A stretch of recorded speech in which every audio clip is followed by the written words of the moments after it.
अस्सलामुअलैकुम वरहमतुल्लाहि वबरकातुहू। मेरा नाम समीना है। उन्वान में बैठेगी टॉपिक देसी खाद। आज मैं खादों की अक़साम के बारे में बताने जाऊंगी। आपको मालूम ही होगा कि खाद के 4 अक़साम हैं। पहला देसी खाद, दूसरा मुरक्कब खाद, तीसरा सब्ज़ खाद, चौथा कीमियाई खाद। पहले हम देसी खाद के बारे में जानेंगे। देसी खाद में बड़ी मिक़दार में नामियाती मादे मौजूद होते हैं और एक थोड़ी सी मिक़दार में न्यूट्रिएंट्स भी मिट्टी को फराहम करते हैं। देसी खाद जानवरों के फुजले और पौधों के बेकार हिस्सों को सड़ाकर बनाई जाती है। देसी खाद मिट्टी, न्यूट्रिएंट और नामियाती मादों की मिक़दार को बढ़ाने में मदद करती है। खाद में नामियाती मादों की कसीर तादाद मिट्टी की साख को बेहतर बनाती है। इससे रेतीली मिट्टी में पानी संभालने की सलाहियत में इजाफा होता है। लेकिन मिट्टी में नामियाती मादों की ज़्यादा मिक़दार इनेकास में मदद करती है और पानी के खड़े होने को रोकती है। देसी खाद इस्तेमाल करने के बजाय हम हयाती फुज़ूल मादा इस्तेमाल करते हैं जो हमारे माहौल को कीमियाई खाद से बचाने में फ़ायदेमंद होते हैं। हयाती फुज़ूल मादे का तरीका एक तरीके से खेत के फुज़ूल मादे को दोबारा गर्दिश यानी रिसाइकल करने का भी एक तरीका है। अब हम जानेंगे मुरक्कब खाद। मुरक्कब खाद को अंग्रेजी में कंपोस्ट एंड वर्मी कंपोस्ट कहा जाता है। मुरक्कब खाद का वो तरीका जिसमें खेत के फुज़ूल मादे जैसे जानवरों का फुजला, गोबर वगैरह, सब्जियों के बेकार हिस्से, जानवरों का पेशाब, घरों का कचरा, नालियों का कचरा और भूसा, जाड़ा, जंगाट वगैरह को एक गड्ढे में सड़ाने का अमल कंपोस्टिंग कहलाता है। कंपोस्ट में ग़िज़ाई नामियाती मादा और ग़िज़ाई अज्जा से पुर होती है। कंपोस्ट केंचुओं की मदद से भी तैयार किया जाता है जो पौधों और जानवरों के फुजले को सड़ाने का अमल तेज कर देते हैं। इसको वर्मी कंपोस्ट या कर्मी मुरक्कब खाद भी कहा जाता है। सब्ज़ खाद फसल के बीज बोने से पहले कुछ पौधे जैसे सनह्याम या गवार बोई जाती है। जो सनह्याम या गवार बोई जाती है, फिर इसको हल चलाकर मिट्टी में ही मिला दिया जाता है।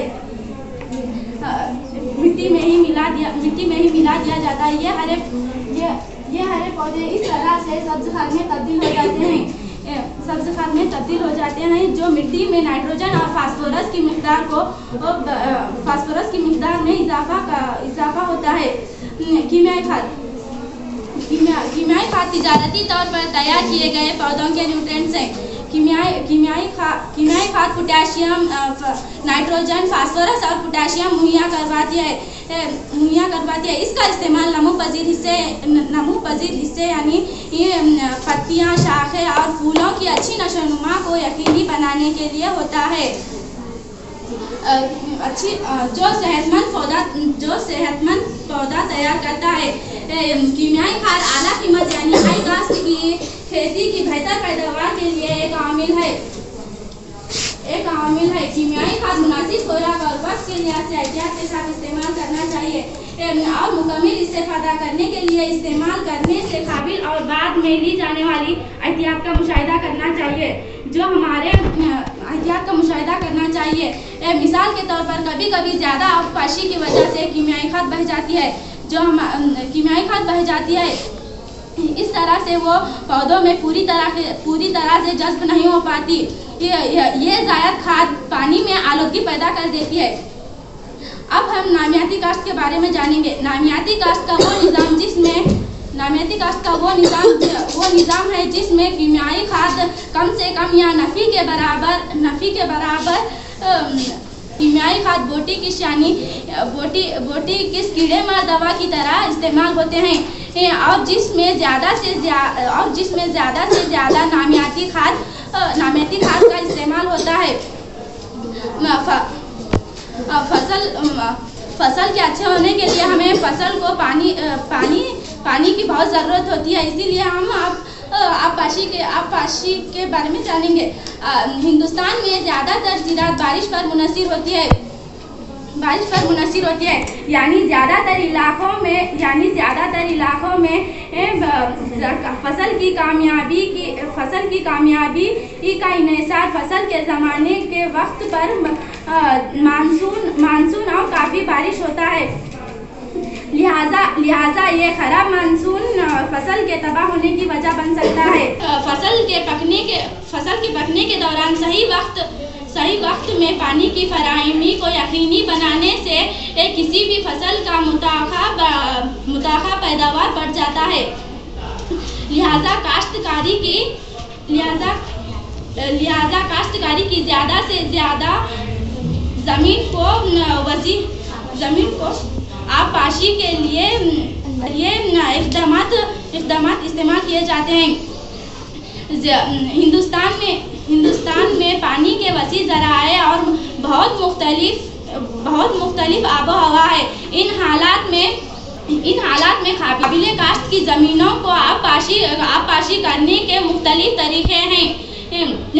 इस इलाके में जिनका इन्हिसार इस इलाके में पाए जाने वाले पानी की जिनका इन्हिसार इन इलाकों में पाए जाने वाली पानी की ज़राए होता है। इनमें कुएं, नहरें, तालाबें वगैरह शामिल हैं। कुएं दो तरह के होते हैं, खाई किए गए कुएं और ट्यूबवेल। खुदाई किए गए कुओं में पानी इस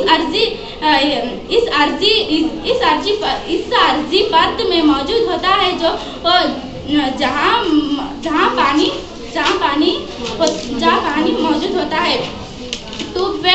ट्यूबवेल पानी की गहराई की परतों में हासिल किया जाता है। इन कुओं से पानी को पंप के जरिए आबपाशी के लिए इस्तेमाल किया जाता है। तालाब, नहरें, ये एक ऐसा तफसीली और जामा निज़ाम है जो निज़ाम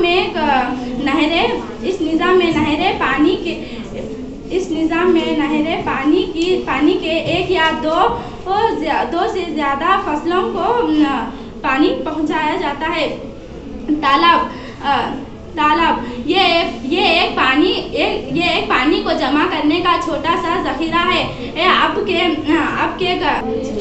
और ये छोटे आब गहरों में बहते हुए पानी को रोकता है। ज़राअत के दस्तयाब पानी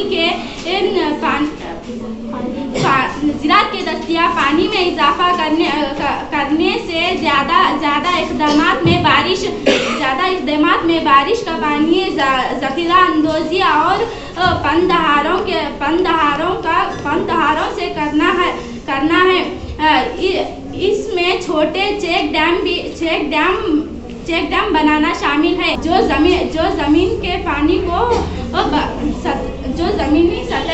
ज़मीनी सतह वज़ पानी को बढ़ाएगा। चेक डैम बारिश के पानी जब बारिश आए तो बारिश के पानी को रोकने में इस्तेमाल होता है और फसल की कटाव का भी इस्तेमाल किया जाता है। अब मैं आपसे कुछ सवालात करूंगी। पहला सवाल, देसी खाद किससे बनाई जाती है? देसी खाद जानवरों के फुसले और पौधों के बेकार हिस्सों से बनाई जाती है। कंपोस्टिंग किसे कहते हैं? वो तरीका जिसमें खेत के फजूल मादे जैसे जानवरों का फुसला, गोबर वगैरह, सब्जियों के बेकार हिस्से, जानवरों का पेशाब, घरों का कचरा, नालियों का कचरा, भूसा, निकाली गई झाड़ा जंगाट वगैरह को एक गड्ढे में सड़ाने का अमल कंपोस्टिंग कहलाता है। तीसरा सवाल, मुरक्कब खाद का दूसरा नाम क्या है? मुरक्कब खाद का दूसरा नाम कर्मी मुरक्कब खाद है। सब्ज खाद में फसल के बीज बोने से पहले क्या बोई जाती है? फसल में बीज बोने से पहले सन, हाम या गवार बोई जाती है। कीमियाई खाद किसके न्यूट्रिएंट्स हैं? कीमियाई खाद तजारती तौर पर तैयार किए गए पौधों के न्यूट्रिएंट्स हैं। हिंदुस्तान में ज्यादातर ज़राअत किस पर मुनहसर होती है? हिंदुस्तान में सबसे ज्यादा ज़राअत बारिश पर मुनहसर होती है।